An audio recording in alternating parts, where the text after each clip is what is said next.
My family tracked me down, showed up with tears, and said they'd changed. I listened. I let them speak. But deep down, I knew people don't change overnight. They came looking for the version of me they abandoned, but she doesn't live here anymore.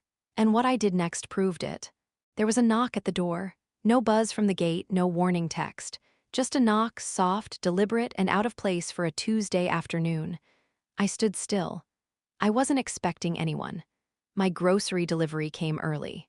I hadn't made plans, I already knew. Somehow, I already knew. When I opened the door, they were all there. My mother holding her purse like it was the only solid thing left. My father behind her, pretending to look surprised I wasn't smiling. And Callie, the only one who used to speak up for me, trying not to cry yet. All three of them, standing like they practiced this in the car. One step too close to the doorframe. 1 second too long before someone said something. My mother started with my name, dragging it out like it meant something more now. Danielle, her eyes searched my face like she was hoping for softness. I gave her stillness instead. My father cleared his throat, then stepped forward, then stopped, waiting for someone else to take the lead. It was always like that.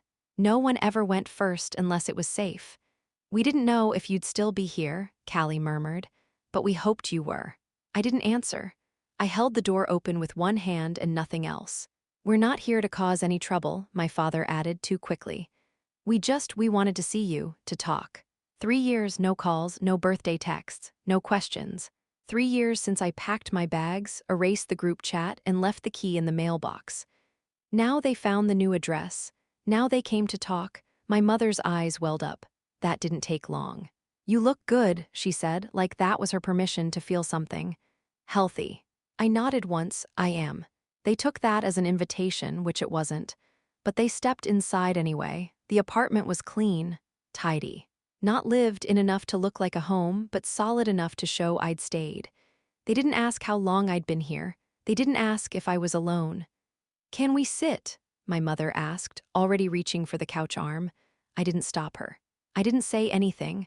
I just walked to the kitchen, poured 3 glasses of water, and set them down like I was serving clients. They didn't touch them. "We didn't handle things right," my father started, picking words like landmines. "You leaving, it caught us off guard. You disappearing," my mother corrected, "was hard on all of us." Callie flinched at that just barely, but no one stopped the sentence. No one apologized. "We've been going to therapy," she said next. "Trying to work through everything, trying to be better." I stayed standing. No flinch, no fold. My mother's voice cracked. "I think I understand now what you were going through. What you needed. Why you had to leave," Callie added quickly, trying to catch my eye. "We weren't listening." I didn't nod, I didn't say thank you, I didn't soften. The silence stretched, not awkward, just clear. "We've missed you," my mother said, gently now. "And we were hoping maybe this could be a start." I finally moved, just a step toward the doorway, not out, not in, just there. My voice was steady. "You found me." "We did," my father replied, with something that sounded like pride. "We did." Then I looked at them, really looked. The tears, the tremble, the careful words, it was all there, the performance, the hope, the rehearsed script. But the one thing that wasn't there? Regret. They cried, all of them, not right away, but they got there. My mother first, then Callie. My father held out the longest, like that would mean something. But eventually, even he gave in, eyes glassy, voice low, hands fidgeting on his knees. I didn't interrupt. "I know it's hard to believe," my mother whispered, wiping under her eyes like she didn't want to smudge her mascara, "but we've been doing the work. It hasn't been easy." She glanced toward my bookshelf as if the presence of self-help titles might soften me. "We talk about you a lot," my father said, voice quiet. "In sessions. At home." He looked at me like I was supposed to be flattered. Callie reached for my hand and stopped herself halfway. "I didn't know how bad it got," she murmured. "I thought you were just being dramatic. I'm so sorry for that."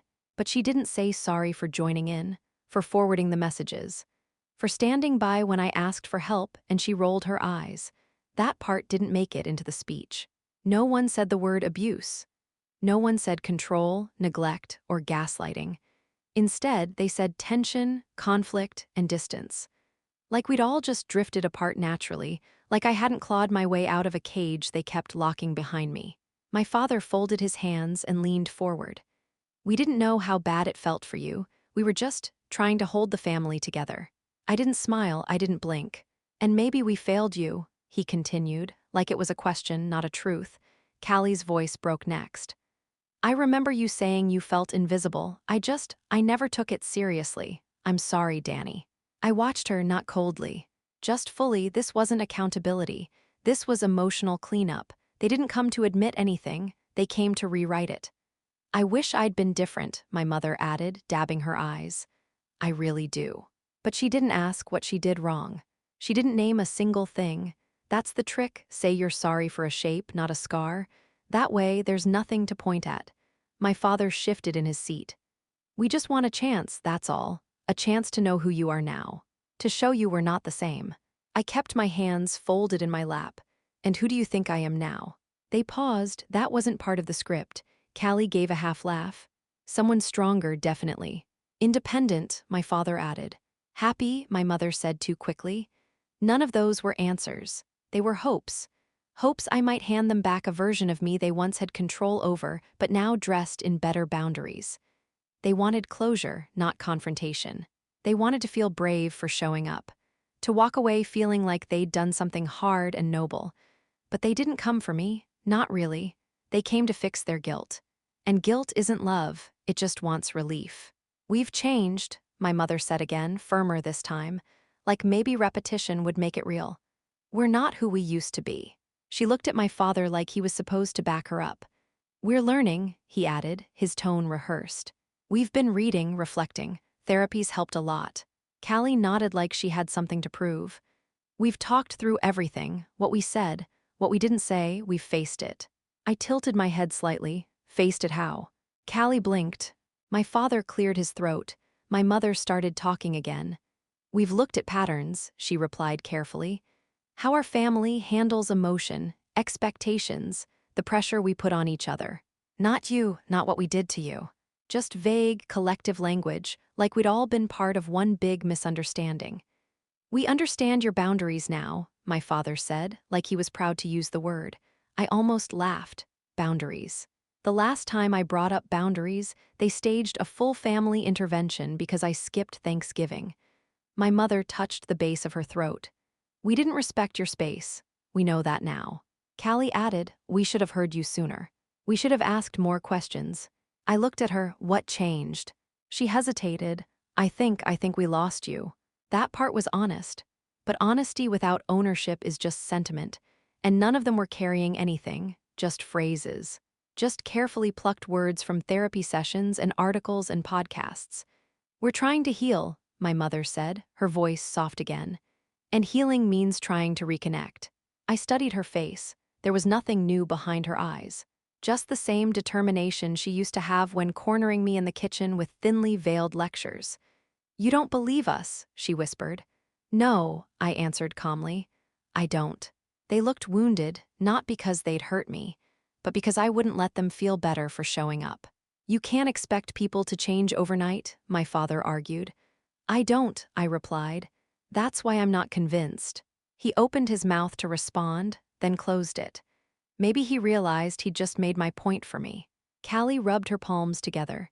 We're not asking for everything back, just some kind of relationship, something. But that's the thing about breaking something. You don't get to decide how much of it comes back. You don't get to offer scraps and call it growth. We've worked so hard, my mother whispered. Doesn't that count for something? I gave her the same look I gave the landlord when he asked if I wanted to renew the lease I never liked in the first place. It might count for something, just not here. I let them talk. I didn't interrupt. I didn't ask questions. I didn't meet them halfway with any stories of my own. I just let the words keep coming, long, winding, almost beautiful if you didn't know where they came from.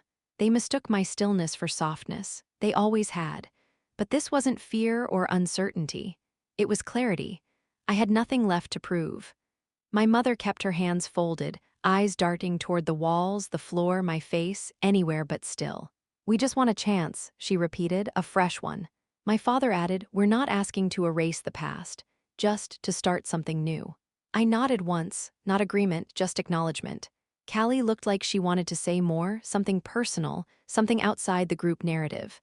But she held back, probably afraid to break the rhythm they'd been practicing. So I let them talk. They spoke about Sunday dinners we might have, about how the house has changed, about how they're not the same people anymore. They mentioned books they read, podcasts they listened to, even the name of a therapist, like that made it all official. "We've been listening to each other better," my father offered, holding space, staying curious. It sounded like a TED talk, not a family conversation. Callie gave a small smile. "You'd be surprised. We actually talk now, not just about weather and sports and who's bringing dessert." She looked at me like I was supposed to laugh. I didn't. My mother jumped back in. "It's different now. We don't sweep things under the rug. We deal with them." But they hadn't said a single word about what they swept when it was me. Still, I didn't flinch. I just listened. And in my silence, I could feel their uncertainty growing. It made them talk faster, try harder. They filled every inch of the room with hopeful noise. "We've come a long way," my father said. "And we're willing to do more," Callie added. "We just didn't want to lose you forever," my mother whispered. I looked at the clock, not as a hint, just a fact. They didn't catch it. "Danny," Callie murmured, "you're the only one missing. Everything else is starting to feel whole." And there it was, they wanted wholeness. Not accountability, not repair. Just the illusion of being a family again, with the missing piece snapped back into place. But I wasn't a piece. And I wasn't missing. Change doesn't come in a car ride and a speech. It doesn't show up with bottled water and polite shoes and voices softened just enough to sound tender. It doesn't come wrapped in words like growth and healing, without one single example of pain named clearly. I sat still on the edge of the armchair, feet flat on the floor, back straight, not defensive. Just present, fully present. That's the thing they never understood about me. I don't scream. I don't shatter things. I watch, I remember. And I remembered everything. I remembered the way my mother used to smile with clenched teeth when I said something she didn't like. How she'd close doors with too much force and call it an accident. How every disagreement turned into a referendum on how ungrateful I was. I remembered my father staying silent while I was cornered, pretending he wasn't in the room, tapping his foot, pretending it was a tick, not a tell. I remembered Callie joining in when the heat got too high, picking the safer side, making jokes at my expense so she wouldn't be the next target. They didn't raise their voices. They didn't hit. They just wore me down, one dig, one shrug. One correction, one suggestion, one frozen dinner with too many conditions. "You could have said something," my father had once told me when I tried. But when I did, they didn't listen. When I cried, they called it hormones. When I left, they called it drama. Now they were here, asking me to believe a version of them I'd never seen. I watched their faces as they spoke. The way my mother nodded after her own sentences, already validating herself. The way my father leaned forward only after she did. The way Callie looked everywhere but directly at me. They hadn't come to meet me where I was. They came to fetch a ghost. The girl who kept her voice low and her shoulders small. The girl who begged for softness and settled for less. The girl who used to apologize first because waiting hurt more. They came for her. But I buried her years ago, and I wasn't going to dig her up to make them feel better. "We want you to come home." My mother said it like she thought the word still meant something. She reached for it gently, carefully, like maybe if she softened her tone enough, it would sound like love and not pressure. My father's eyes flicked toward her, then back to me, waiting to see if I would move, cry, crack. I didn't. Callie was the one who added the follow-up. "Just to visit, no pressure. It doesn't have to be anything big." The word home hung in the air like a hook. They didn't mean my old bedroom, the one they emptied out 2 weeks after I left. They didn't mean Sunday brunches or family movie nights that stopped being fun when I turned 12. They meant the role, the version, the mold. They wanted me back in it. "Home to what?" I asked flat. My mother smiled. "Not the kind that warms a room, the kind that insists. To us." I stayed still. "To your roots," my father added, as if origin was reason enough. "You were always the heart," Callie murmured, reaching again with her voice. "The one who held everyone together." That part almost made me laugh. Held everyone together. I was the one they leaned on until my knees gave out. The one who ran interference between their moods. The one who made silence in the house seem like peace, not avoidance. They wanted me to forget the cracks and just rejoin the picture. I don't think she wants to, Callie said suddenly, looking down. She doesn't mean that, my mother snapped, and then caught herself too late. Sorry. I didn't mean it that way. But she did. It slipped through before she could code it. I looked at her, not angry, not hurt, just awake. I meant it exactly that way, I said. My father exhaled hard through his nose. You don't have to be cruel. I'm not, I replied. I'm being honest. That's what they always did, confuse firmness with cruelty. As if being clear meant being heartless. As if the only valid feelings were the ones that didn't make them uncomfortable. Callie tried again. You could just come by, see how it feels. I know how it feels. My mother's lips parted. And I'm not going back to a place where I disappeared every day and no one noticed. They flinched at that one, because it was true, and too clean to argue with, they spoke like nothing had happened. As if we hadn't gone 3 years without contact. As if I hadn't walked away because staying felt like erasing myself a little more each day. As if my silence was a misunderstanding, not a decision. They asked if I'd been watching the shows we used to binge together. My father made a joke about a character we both hated. My mother mentioned a new coffee shop near the old house, said I'd love it, that it had my kind of vibe. They didn't ask why I left. They didn't mention the nights I cried alone in that house, or the mornings I woke up already bracing for tension. They didn't ask what it took for me to leave, what it cost, what it meant. Instead, they played familiar. Like they could jog my memory with shared references and food suggestions. Like nostalgia might do what an apology wouldn't. My mother glanced around the apartment again. You always liked this kind of place, minimal, clean. Remember when you used to make mood boards for your dream space? I nodded once. I did remember. I also remembered her calling them impractical, telling me I should think more realistically. That white walls showed dirt too easily, and rugs were just trip hazards. Callie ran her fingers along the rim of the untouched glass of water. Your birthday's coming up. I looked at her, she smiled faintly. We could do something. Doesn't have to be big. Last year, no one remembered until 3 days later. The year before that, they sent a group text. Hope you're well, no names, no calls, no effort. I already have plans, I said. Oh, Callie replied, quick.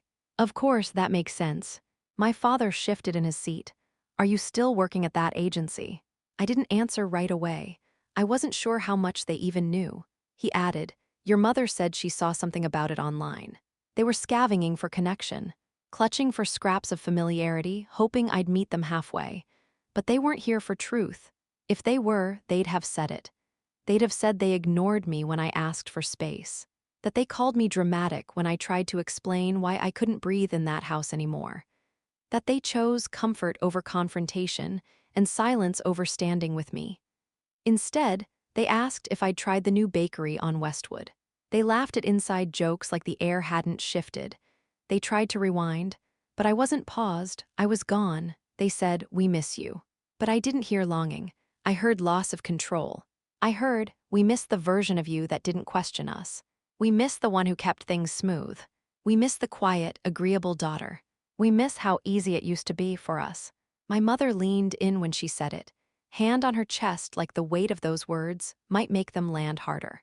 My father nodded, slow, solemn. Callie was already blinking fast, doing that thing where she looked at me like it hurt her more to be sitting across from me than it ever hurt me to walk away. I know it's a lot, my mother whispered. But we're being honest, that counts, doesn't it? I didn't answer. Not because I didn't have one. Because the words coming out of their mouths were hollow. Like reading from a script written by someone who'd never met me. We think about you all the time, my father added. There's not a day. There were years, I cut in. There were years where you didn't reach out, not once. Silence, the kind they didn't expect. We thought you needed space, my mother said, softly defensive. And you respected that by checking nothing, asking nothing. Callie tried. We didn't want to push you. No, I corrected. You didn't want to hear what I'd say if you did. The words hung there, heavier than any of their tears. They looked surprised, not because I said it, but because I didn't dress it up. That's what they came for, not resolution. Presentation. They wanted their pain to be heard louder than mine. Their discomfort to be cradled. And when I didn't do that, when I didn't reach out, cry, hug, crack, they didn't know what to do with it. I watched my mother shift on the couch. My father's jaw tightened. Callie looked down. They weren't seeing me. They were seeing the role, the daughter who used to absorb the tension, the one who smoothed things over when words got too sharp, the one who let her voice go quiet because peace felt more important than presence. But I had unlearned all of that. So when they said, "We miss you," I just nodded once, because they did miss something. It just wasn't me. I made tea. Not for comfort, not for warmth, not to open the door to anything deeper. Just tea. Boiled the water, steeped the bags, placed the mugs in front of them like they were acquaintances stopping by, not the people who once held every part of my life in their hands and let it slip without consequence. They smiled like it meant something, like hospitality was closeness, like a cup of peppermint and a clean kitchen meant I was letting them in again. But I wasn't. I handed them the mugs and sat across the room, not beside them, not close enough to brush shoulders or share the silence. I stayed in the armchair, the one I picked out because it made me feel held. "Thank you," my mother said gently, wrapping her hands around the mug like a scene from a commercial. My father nodded. "Still your favorite blend?" "I don't know if it ever was," I answered and took a sip from my own. That quieted them, just for a second. Callie tried to recover. "This is really nice," she said, looking around the room again. "I love how simple everything is, feels calm." I let the compliment hang, didn't return it, didn't pretend we were warming up. "I like calm," I replied. I didn't ask how they were. I didn't ask what they'd been doing or what they were reading or how therapy was going. I didn't offer updates about my life. I didn't open doors. I let the air stay neutral, polite, restrained, impassable. They wanted to feel close. I gave them civility. That's all I owed them. Callie shifted in her seat. "Do you ever hear from anyone back home?" "No." She nodded like that was expected, like she wanted to say more but knew better now. My mother took a careful sip. "I think about the holidays a lot." "Do you?" "Yes," she replied softly. "How different they used to feel." "They did feel different," I agreed. But I wasn't thinking about the lights or the food or the laughter. I was thinking about the tension, the rules, the cold looks, the pressure to smile on cue.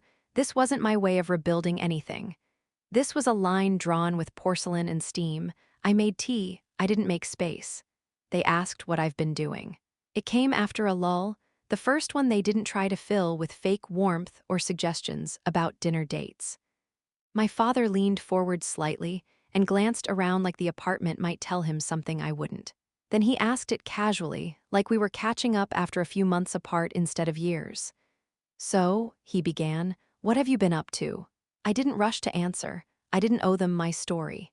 I'd spent years handing them the details of my life like gifts they never asked for and never used. I wasn't doing that anymore. "Living," I replied. My mother tilted her head slightly. "Doing what exactly?" "Working," I answered, then looked at her. "Sleeping, cooking, resting, starting over." Callie tried to smile. "That's good, that's really good to hear." I nodded. No details, no names, no places. Just the truth, cut down to its cleanest shape. "Are you seeing anyone?" my mother asked next, pretending like she didn't remember how she used to make every conversation about whether someone would ever want to deal with your moods. "No." No explanation. No apology. "Do you still write?" Callie asked. "Sometimes." "Professionally." I looked at her. "Does it matter?" That shut it down. They came with questions but not real curiosity. They wanted to hear about the parts of my life that still sounded familiar: work, relationships, hobbies. Things they could nod along to. Things that might prove I was still their version of me, just in a different apartment. But I wasn't here to fill them in. They didn't get access to the in-between. The hard parts, the healing, the small joys, the friendships that held me up when they didn't call. The mornings I woke up and didn't feel dread. The nights I learned how to sit with myself without flinching. Those were mine, so I gave them answers. But I gave them short ones, firm, unyielding. They sipped their tea and nodded, still hoping for an entry point. But I had locked every door on the way in. They still didn't see me. They looked at me, but not closely. Not fully. They looked like people remembering a face from a dream, familiar enough to believe in, blurry enough to distort. Callie leaned forward slightly, like she was trying to find something in my expression. "You've always been strong," she said. "I think that's why this place suits you." She meant the apartment, but what she was really saying was, "You haven't changed too much, right?" My father gave a quiet, approving nod. "It's good to see you stable." That word, stable, landed like a test. As if anything before this was instability. As if the years I spent unlearning everything they taught me about endurance and silence were just a phase. "You've always been the responsible one," my mother added, like she was doing me a favor by remembering. They weren't talking to the woman in front of them. They were talking to the version they hoped I still was. The one who swallowed discomfort like vitamins. The one who handled all the emotional logistics, made peace, smoothed tension, folded herself into smaller versions when the room got too loud. But I'd stopped performing that role the day I walked away. And now, sitting across from them, it was clear they hadn't caught up. They complimented the neatness of my space, the steadiness of my voice, the quiet way I listened. But they missed the truth sitting right in front of them. I wasn't calm because I was holding back. I was calm because I had nothing left to prove. "I like who I am now," I said, more to myself than to them. My mother blinked. "Of course. We always liked you." "No," I corrected, "you liked me quiet." She didn't answer. Callie glanced at her, then back at me. "That's not fair." "It's not a judgment," I said. "It's just what it was." My father sat back, his mouth tightening slightly. "You're not the only one who's changed." "I know." But the difference was, I changed to survive. They changed to say they did. They kept talking like they were adjusting to a slightly updated model of the same daughter. But they weren't talking to her anymore. She left the moment she realized love shouldn't feel like erasure. They stood to leave just before sunset. My mother was the first to move, smoothing down her blouse, adjusting her purse strap like she'd done 100 times before in 100 different rooms. My father followed, always a step behind. Callie hesitated, eyes scanning my face, waiting for something I didn't offer. "We should get going," my mother said, too lightly. Didn't want to overstay. She said it like she hadn't already. "Thank you for letting us come," my father added. I nodded once. A small, quiet gesture. It wasn't forgiveness, it was just acknowledgement. Callie looked at me longer than the others. "You'll think about it?" she asked. "About staying in touch." "I'll think," I replied, not a lie, but not a promise either. She stepped forward, arms halfway open, unsure. I didn't move, but I didn't stop her either. She hugged me, soft, slow, familiar. She smelled like the same detergent our mother used growing up. And still, I didn't reach back. She pulled away with a smile that didn't reach her eyes. Then my mother stepped in, arms out, voice thin. "It's so good to see you again." She hugged me like everything was okay now. Like this counted as closure. I let her. But I didn't give her anything more than a shoulder and the smallest turn of my head. I didn't lean in. I didn't fold. My father's hug was brief, more like a pat, a transaction. He didn't say anything else. They walked to the door, gathering their things, thanking me again as if courtesy meant connection. I opened the door for them. Let them walk out without a fuss. Without tears, without raised voices or dramatic pauses. No scene, no speeches, just a quiet, final moment. They left with hope. I saw it on their faces. The kind people carry when they believe the hardest part is over. When they think being invited in means being let back in. They waved. I nodded. Then I closed the door behind them gently, not because I was afraid of slamming it, because I wanted to feel the weight of it settle all the way. I locked it behind them. The sound was soft, final, not dramatic, just firm, just done. I stood there for a few seconds, hand resting on the knob, listening to the silence they left behind. No footsteps, no voices lingering outside, just quiet. And then peace. Not relief, not triumph, not the kind of gloating people imagine when you walk away from something toxic. Just peace. The kind that comes when you know you handled it right. That you didn't flinch, didn't shout, didn't beg, didn't crumble. I turned off the hallway light. Took their untouched mugs to the sink. Rinsed them, placed them upside down on the rack, wiped the counter. Simple movements, no rush, no shakiness. They didn't get to take anything with them, not pieces of me, not confusion, not even guilt I didn't place in their hands. Everything was still mine. The couch was still exactly where I wanted it. the windows still open just enough to let in the breeze. The music I hadn't turned on was still paused from the morning, a song I loved, not one they'd remember. I didn't replay what they said. I didn't dissect the hugs or the faces they made when I spoke. I didn't ask myself whether I was too cold or too still. I didn't owe myself that interrogation anymore. They came. They said what they needed to say, and I let them. That was enough. I didn't need to go back over it. I didn't need to rehearse my part, edit my tone, wonder what they thought as they drove away. The door was locked. The peace stayed. And for the first time in a long time, I didn't feel like I was bracing for the next knock. I didn't move for a while, not because I was frozen, because I was grounded. I sat in the armchair, the same place I'd listened to them, the same place I'd held my line. I didn't turn on the TV. I didn't reach for my phone. I just sat there, legs folded under me, back against the cushion, the room dimming around me without effort. There was no anger in me, not anymore. That was the surprising part, not the silence after, but the calm inside it. I thought maybe I'd feel sharp, heavy. I didn't, I just felt still. Like I'd come through something, but without dragging the storm behind me. I didn't second-guess my words. I didn't wonder if I should have softened or opened up. I didn't rewind the conversations or repackage their intentions into something gentler. I let it all stand, and I stayed seated, because stillness is a choice, and for years I didn't have that. I was always reacting, dodging, defending, explaining, shrinking. Now I got to choose silence. I got to choose pause. I looked around the room, not for distraction, just to notice. My books in their place. A candle half burned from the night before. The plant in the corner still stretching toward the last of the light. Everything here was mine. Not just the objects, but the energy, the boundary, the breath in the walls. I let my body sink into the cushion a little more, not slouched, just relaxed. Safe. No one was going to barge in with questions. No one was going to knock and demand a different version of me, and I wasn't going to reach back through a locked door out of habit. I sat with my decision, not with doubt, not with sadness, with peace. I opened my journal. The same one I'd nearly burned twice, but always ended up packing in every move. It wasn't pretty. Just a black spiral-bound notebook with dog-eared pages and a loose binding near the middle. Page 1 hit harder than I expected. They love the version of you that doesn't need anything. That was the first line I ever wrote in it. I remember the night, one of those quiet collapses you don't notice until you're already curled up in the bathroom, wondering if it's your fault again. I kept reading. If I cry, they call it emotional. If I stay quiet, they call it cold. If I ask for space, they say I'm punishing them. Every word was a timestamp, not of what happened, but how it felt.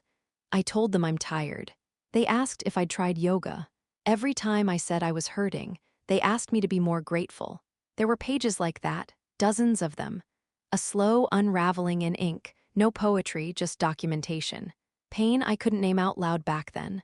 Some entries were angry. Some begged. Some just listed what I ate that day, like I needed proof I was still doing something right. I miss being seen. I'm scared I'll forget who I was before I became who they needed. I want to be free and still loved, not free because I stopped asking for love. I didn't cry reading it.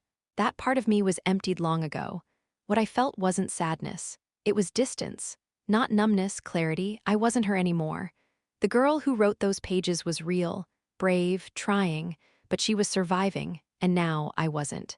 I turned to the last page and wrote one final entry. The words came steady, without hesitation. Not careful, just true.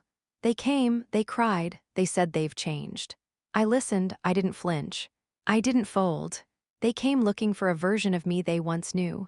Someone soft enough to shape, quiet enough to manage, loyal enough to lose herself in the process. She's gone. I paused not to reflect, just to let the sentence land before I moved on. They wanted a bridge. I gave them a threshold, they crossed it, and I watched them walk back out. I didn't ask them to stay. I didn't ask them to leave. I let them show me who they are now, and I believed them. I pressed the pen down a little harder for the last part. I wish them peace. But they don't get to take mine. I looked at the handwriting, smaller than when I first started the journal, more compact. Less urgent, more settled. It wasn't pleading, it wasn't unraveling, it was closure. Not the kind they asked for, the kind I chose. I closed the journal. slowly, quietly. Not like I was sealing something away, but like I was honoring what it held and what I'd outgrown. No ceremony. No last glance at the pages. Just a click of the cover and the knowledge that it didn't need to be reopened. Not because the story was erased, because it was finished. I picked up my phone and called Tasha. She answered before the second ring. "You okay?" she asked, not gently but directly, like someone who knew better than to tiptoe around me. "Yeah," I replied. "They came." She didn't ask who, she already knew. How long? Couple hours. There was a pause, the kind that comes from someone who doesn't fill space just to fill it. "Want to come over?" she asked. I looked around my apartment. "No, just needed to hear your voice." "You got it." Tasha wasn't family by blood. We met 4 years ago at a job neither of us stayed at. I remember sitting in the break room, watching her tell someone off for taking credit in a meeting. She didn't do it loudly. She just made it clear. And that clarity felt like home. She was the first person who ever said to me, "You don't need to perform to be worth something." She was the one who helped me find this apartment, who answered every late-night call without asking if I'd moved on yet, who dropped groceries at my door during the worst days without asking what triggered them, who celebrated with me when I landed the freelance job, who knew I journaled but never asked to read it. "Did they say what you expected?" she asked. "They said what they practiced." She exhaled. "That sounds about right. But I handled it." "Of course you did." I could hear her shifting around, probably moving laundry, balancing the phone on her shoulder, living her life like normal while still holding space for mine. "You don't have to talk it out," she said. "We don't have to debrief unless you want to." "I don't." "Then let's talk about something else." And just like that, we did. She told me about her neighbor's latest passive-aggressive note, about the cafe she found that sells the kind of tea I actually like, about the date she went on with a woman who showed up early, brought a book, and didn't once check her phone. We laughed. Not forced. Not light to distract from something heavy. Just real. I didn't tell her everything. I didn't need to. She was there. She always had been. That night I celebrated. Not with champagne, not with a party, just with presence. I made dinner real dinner, not something thrown together out of convenience. I lit the candle I'd been saving for no reason. I played music that didn't remind me of anything, just soft, steady background noise I liked. I took my time, chopped vegetables the way I used to when I first moved here, when everything was a ritual. When I was still learning what it felt like to live without tension pressed up against my back. There was no performance in the celebration. No big gestures, just me alone in a space that held only what I'd chosen. I poured a glass of wine, sat down at the table, ate slowly. It wasn't about them, not anymore. It wasn't about what they said or didn't say, what they hoped for, what they thought they could undo. It was about me, about the version of me that stayed upright when they tried to pull me back into a shape that no longer fit. I didn't replay the conversation. I didn't need to. The win wasn't in how they reacted. It was in how I didn't. I didn't shrink. I didn't appease. I didn't get swept into their current. I stayed exactly where I was, rooted in the life I'd built, the boundaries I set, the person I'd become. That deserved marking. So I washed the dishes, took a long shower, put on the soft shirt I only wore on days that already felt good, climbed into bed early, not out of exhaustion but choice. And when I turned out the light, there was no ache, no echo, no regret. I didn't celebrate because they came. I celebrated because I didn't fold. They might try again. I know that now. The way they left, hopeful, still clinging to the idea that this was a beginning, not an ending, told me everything I needed to know. They think time and presence and a few kind words are the same thing as repair. They think if they give it space, I'll soften. That if they reach out again in a few weeks or months, the door will open wider. It won't. Because now I know what peace feels like. I've lived inside it long enough to recognize anything that threatens it, no matter how softly it knocks. So I prepared, not dramatically, not out of fear, just with intention. I archived their numbers, not blocked. Just removed from my daily path. I moved the journal to a drawer not buried, not forgotten, just set aside. Complete. I drafted an email short, clear, in case they tried again through back channels, in case they called Tasha, in case they found another way in. It wasn't angry, it was final. I haven't sent it, I may never need to, but it's there. I cleared the voicemail they left after they got home. I didn't even listen to it. Not because I'm afraid of what it says, but because I already know the rhythm, warmth, sadness, hope, pressure. I don't need to hear it to recognize the shape of it. The door isn't just closed, it's sealed, and not with bitterness, with resolve. There are no more rehearsals in my direction. No more performances dressed up as reconnection. If they knock again, they'll be knocking on a door that doesn't open for guilt or nostalgia or obligation.